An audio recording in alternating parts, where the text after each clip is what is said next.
Hey guys, welcome back to Filter Coffee Football. All 10 matches occurred this match day. Seems like a pretty rare occurrence.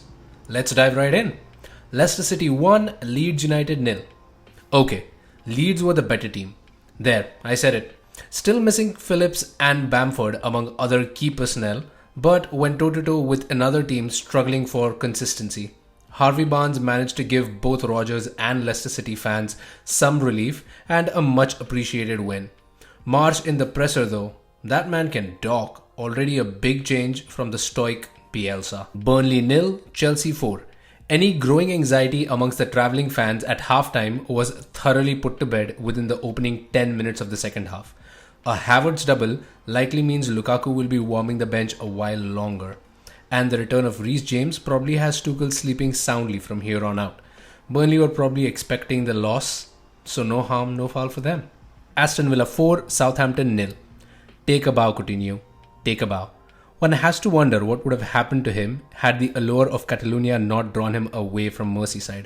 Nonetheless, he is back in the Premier League, and how? Even Ings getting in on the action with a goal and an assist against his former club in an attempt to make the move not look like a total failure. Norwich City 1, Brentford 3. Tony and Brentford with their first hat-trick in the Premier League. Thanks in part to a couple of stone-cold finishes from the spot, and obviously a big thanks to Darren Gibson there for two absolutely dumb tackles. Matches against their relegation compatriots will be crucial in guaranteeing safety for Thomas Frank's men, and this match was definitely one of them. The highlight of the match, however, still has to be Brandon Williams ready to swipe at the Brentford player who brought him down, only to find it to be Christian Eriksen, with a tussle ending in a hug between the two. Absolutely wholesome. Christian Eriksen without a goal or an assist, but an impressive display of his skills nonetheless. Newcastle United 2, Brighton and Hove Albion 1. Newcastle just keep finding new faces to step up and score the goals after an initial resurgence led by the now injured Kieran Trippier. Brighton continue to look good on the stats but poor on the final scoreline. Newcastle now sit closer on points to the Seagulls than to the drop zone. I guess the new owners figured out exactly how to fix Newcastle. Wolves 0, Crystal Palace 2. Jean-Philippe Mateta seems to have found another gear since making the move to Palace permanent. Wolves falling farther away from the race for Europe and getting more in line with their mid-table compatriots. Maybe the sudden pressure to chase for top 4 was way too much for Laj's men. Liverpool 1, West Ham United 0.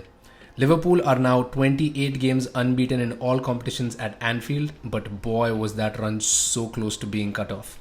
West Ham United missed what can only be described as absolute sitters, as a Liverpool defence in the absence of a certain underrated Joel Matip shipped chance after chance that the Hammers just could not take advantage of. Last weekend saw City walk away with a fortunate 3 points against Everton. This week sees Liverpool do the same. I guess that evens out. Watford 2, Arsenal 3. Leave it to Arsenal to be the better team by a wide margin, yet make a match look like an absolute nail-biter. Watford never really looked like getting anything from the match despite what the scoreline may suggest. Some world-class finishing on display on both sides, but Watford definitely win when it came down to the best goal of the game. Breathtaking finish. Sadly though, no extra points for Pushcast candidate goals. Manchester City 4, Manchester United 1. Despite City's recent dominance in the league, this fixture has remained competitive thanks to the evergreen rivalry between the two clubs.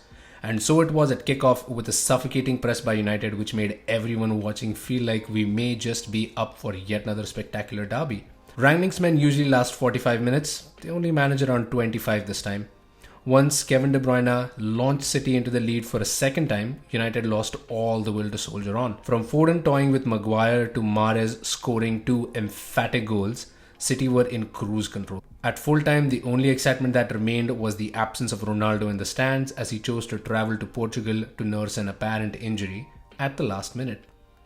Wonder if Sancho looks at Foden and imagines what could have been if he had stayed. Probably not. Tottenham Hotspur 5, Everton 0.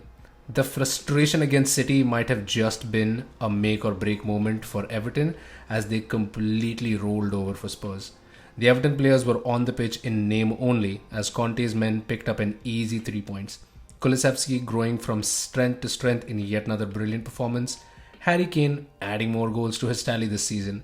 With games in hand, Everton are still not favourites for the drop, but if this performance is anything to go by, then they will definitely keep the bottom of the table very exciting till the very end. And that was that for yet another week of some exciting football. Join us again next time for more talk on the Premier League. In the meantime, keep an eye out for our UCL reviews for the fixtures that are seriously heating up now. Take care, have a great day, and bye.